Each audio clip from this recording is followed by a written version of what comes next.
ভারতবর্ষে তখন ইসলাম ধর্মের প্রচার হয়নি। রাজা পৃথ্বীরাজ তখন ভারত শাসন করত। রাজা পৃথ্বীরাজ প্রতিনিয়ত তার প্রহরীদের নিয়ে পূজা করার জন্য মন্দিরে যাতায়াত করত। ভারতের মানুষ তখন দেবদেবী এবং অগ্নি পূজা করত, অজ্ঞতা আর কুসংস্কারে ডুবেছিল।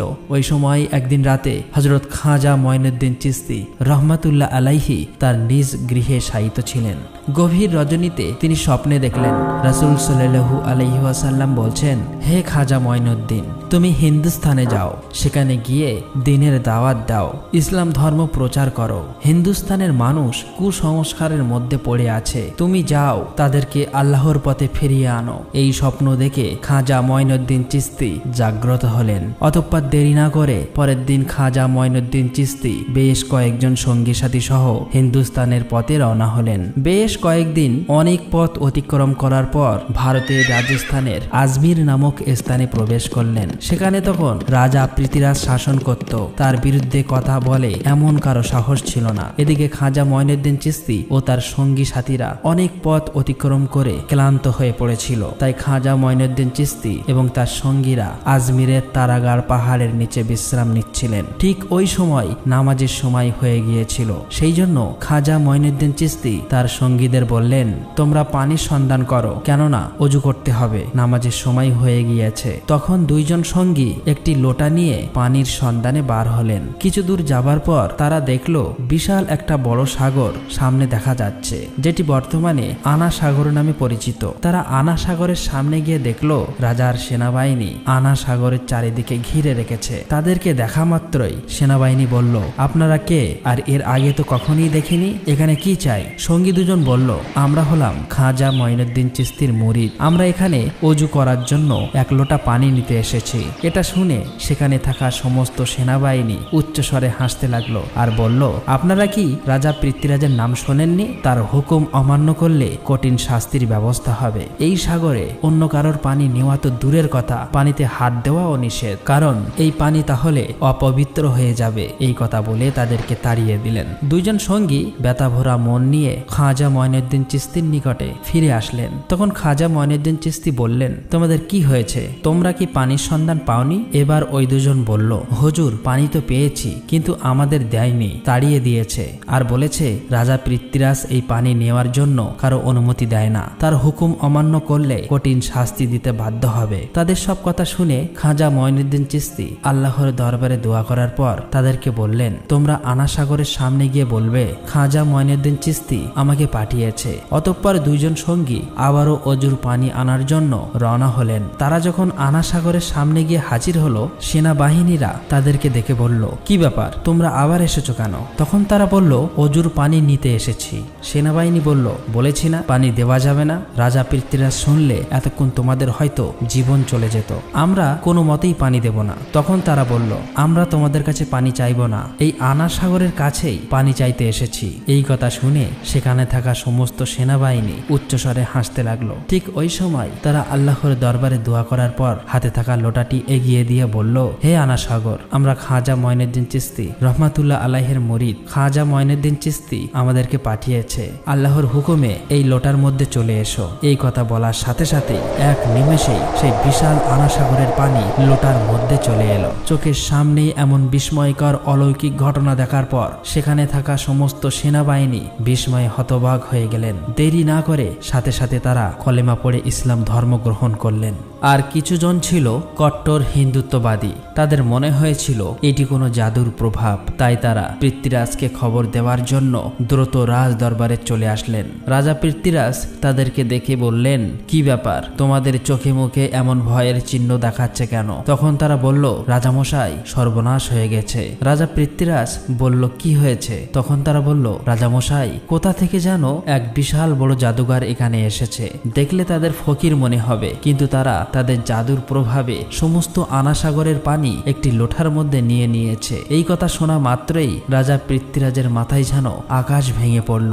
জীবনে সে অনেক জাদুঘর দেখেছে, কিন্তু এমন জাদুর প্রভাব সে কখনোই শুনেনি। তাই নিজের চোখে দেখার জন্য দ্রুত সেনাবাহিনীদের নিয়ে সেই আনাসাগরের কাছে যাওয়ার উদ্দেশ্যে রওনা হলেন। আনাসাগরের পাশ দিয়ে যাওয়ার সময় লক্ষ্য করে দেখলেন সমস্ত আনাসাগরে এক বিন্দু পানি মাত্র নেই। এদিকে সমস্ত আজমিরের লোক দলে দলে খাজা মঈনুদ্দিন চিশতি রহমাতুল্লাহ আলাইকে দেখার জন্য সেখানে যেতে লাগলেন। খাজা মঈনুদ্দিন চিশতি এবং তার সঙ্গীরা নামাজ শেষ করে বসেছিল। হঠাৎ তখনই রাজা পৃথ্বীরাজ সেখানে হাজির হলেন। দেখলেন ইতিমধ্যেই অনেক হিন্দু ইসলাম ধর্ম গ্রহণ করেছে। এটা দেখে রাজা মনে মনে খুবই রাগান্বিত হলেন। রাজা পৃথ্বীরাজ ছিল খুবই চালাক, কট্টর হিন্দুত্ববাদী। পৃথ্বীরাজ বললেন, আপনি কে আর কোথায় থেকে এখানে এসেছেন? তখন তিনি বললেন, আমার নাম খাজা মঈনুদ্দিন চিশতি।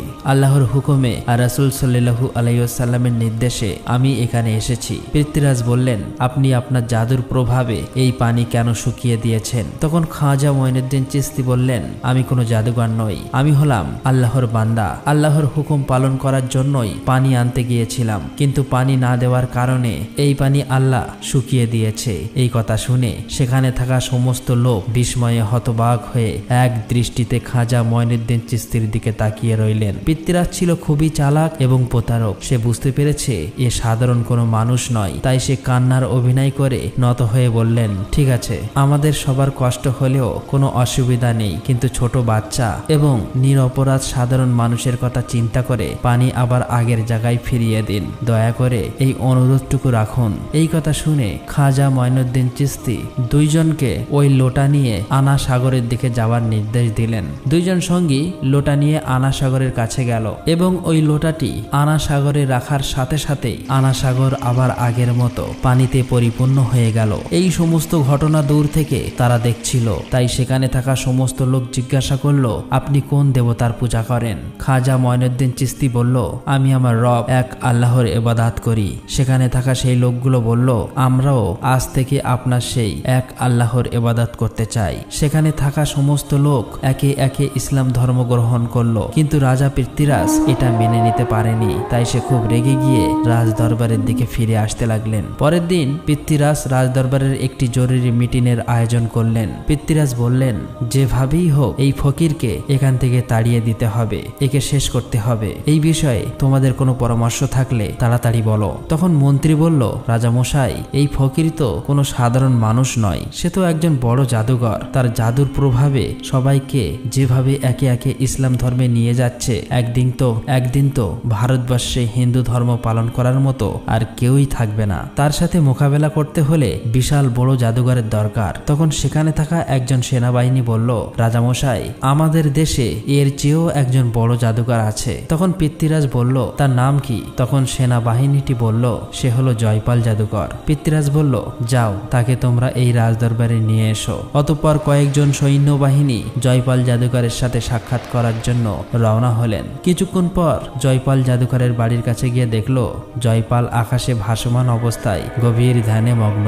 তাদেরকে দেখা মাত্রই নিচে নেমে আসলো এবং বলল, রাজা পাঠিয়েছে তোদের। এমন কথা শুনে সেনাবাহিনীরা অবাক হয়ে গেল। তারা মনে মনে ভাবতে লাগলো, আর কোনো চিন্তা নেই, এইবার তাদের কাজ সম্পূর্ণ হবে। সমস্ত কথা জয়পাল জাদুকরের সাথে তারা খুলে বলল।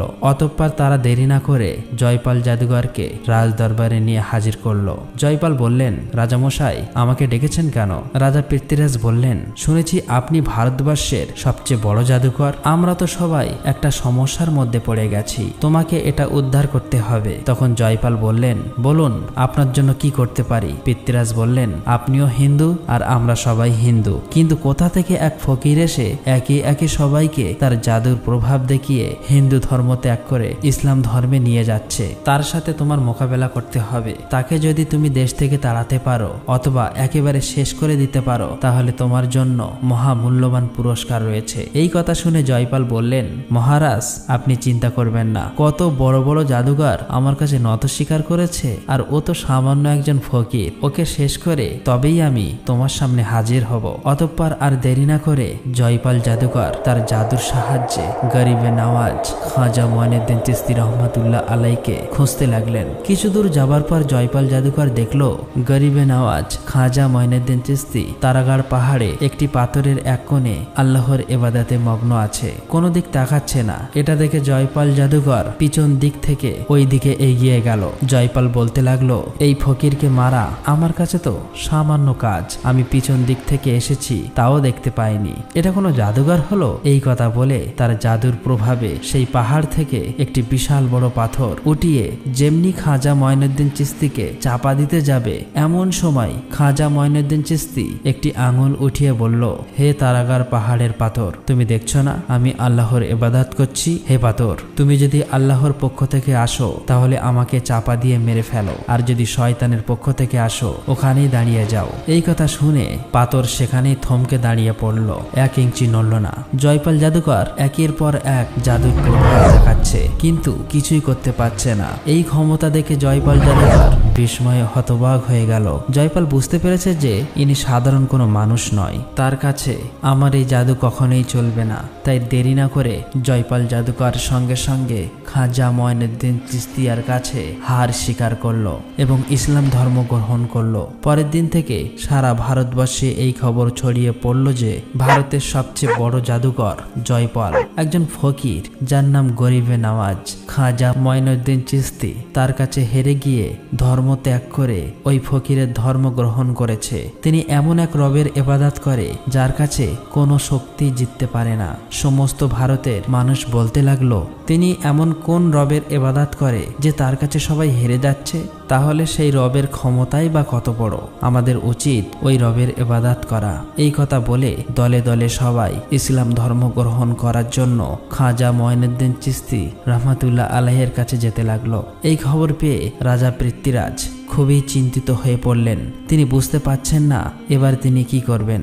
তখন মন্ত্রী বলল, রাজামশাই, জয়পাল জাদুঘর ইসলাম ধর্ম গ্রহণ করেছে, আরো অনেক মানুষ একে একে ইসলাম ধর্ম গ্রহণ করছে। আমাদের মনে হয় তিনি সাধারণ কোনো মানুষ নয়, তার অনেক ক্ষমতা আছে, তাকে হারানো অসম্ভব, তার কথা আমাদের মেনে নেওয়া উচিত। তখন পৃথ্বীরাজ বলল, এত সহজে আমি হার মেনে নেব না, অতএব তোমরা যাও ওই ফকিরকে এখানে ডেকে নিয়ে আসো। অতঃপর কয়েকজন সেনাবাহিনী এই খবর দেওয়ার জন্য রওনা হলেন।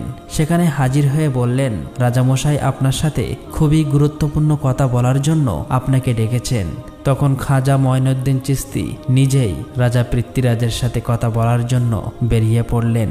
এদিকে ওই এলাকার এক হিন্দু পণ্ডিত ছিল, সে প্রতিদিন পূজা করার জন্য মন্দিরে যেত এবং মূর্তির সামনে দুধ ঢালতো।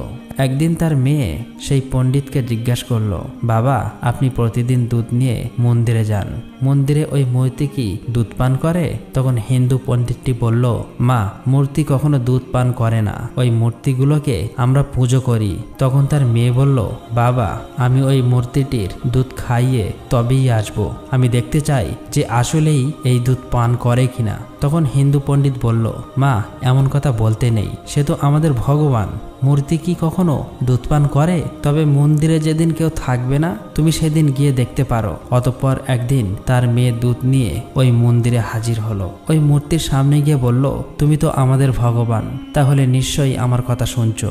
আমি আজ দুধ নিয়ে এসেছি, তুমি এই দুধ পান করে নাও। কিন্তু মূর্তির কাছ থেকে কোনো উত্তর পেল না। মেয়েটি আবার বলল, কি ব্যাপার, আমার কথা কি শুনতে পাচ্ছ না? তুমি দুধ পান করে নাও, আমি স্বচক্ষে এটা দেখতে চাই। কিন্তু মূর্তির কাছ থেকে কোনো উত্তর এলো না। তখন মেয়েটি নিজেই মাথা ঠুকে রক্ত ঝরাতে লাগলো, জোরে জোরে কাঁদতে লাগলো। ঠিক ওই সময় গরিবে নওয়াজ খাজা মঈনুদ্দিন চিস্তি ওই স্থান দিয়ে যাচ্ছিলেন। কান্নার আওয়াজ শুনে তিনি ওই মন্দিরের মধ্যে প্রবেশ করলেন এবং দেখলেন একজন মেয়ের মাথা দিয়ে রক্ত ঝরছে এবং জোরে জোরে ক্রন্দন করছে। তখন খাজা মঈনুদ্দিন চিস্তি তাকে জিজ্ঞেস করলেন, মা, তোমার কি হয়েছে? মেয়েটি বলল, দেখুন না বাবাজি, আমি দুধ নিয়ে এসেছি এই মূর্তিকে খাওয়াবো বলে, কিন্তু সে কিছুতেই আমার কথা শুনছে না। তখন খাজা মঈনুদ্দিন চিস্তি বললেন, মা, মূর্তি কখনো কথা বলতে পারে না এবং খেতেও পারে না। তখন মেয়েটি আবারও নিজের মাথা ঠুকে রক্ত ঝরাতে লাগলো। মেয়েটির এমন ভক্তি দেখে খাজা মঈনুদ্দিন চিস্তি অবাক হলেন। তাই মূর্তির সামনে গিয়ে মূর্তিটির কান ধরে বললেন, আমি খাজা মঈনুদ্দিন চিস্তি বলছি, তুমি কি শুনতে পাচ্ছ না? এই অসহায় নিষ্পাপ মেয়েকে তুমি কাঁদাচ্ছ কেন? এই দুধগুলো খেয়ে নাও। এই কথা বলার সাথে সাথেই ওই মূর্তি দুধ খাওয়া শুরু করলো।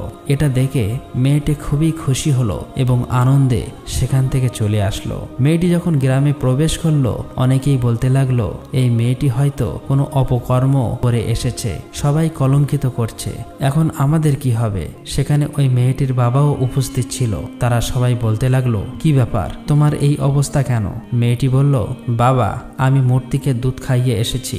এই কথা শুনে সবাই অবাক হলো এবং বলল এই মেয়ে মিথ্যা বলছে, মূর্তি কখনো দুধ খায় না, নিজেই অপকর্ম লুকানোর চেষ্টায় আমাদেরকে ধোঁকা দিচ্ছে। মেয়েটি তখন কাঁদতে কাঁদতে বিনয়ের সাথে বলল, আমি অনেক বলার পরেও মূর্তি যখন দুধ খায়নি তখন নিজে মাথা ঠুকে রক্ত ঝরিয়েছি। ঠিক ওই সময় এক ফকির বাবা এসে মূর্তির কান ধরে বলল দুধ খেয়ে নাও, আর সাথে সাথে এই ফকির বাবার কথায় মূর্তি দুধ খাওয়া শুরু করলো। তখন সেখানে থাকা সমস্ত লোক আশ্চর্য হয়ে গেল এবং বলল কে ওই ফকির বাবা? মেয়েটি বলল, আমি ওই ফকির বাবাকে চিনি না, তবে মনে হয় আশেপাশে কোথাও আছে।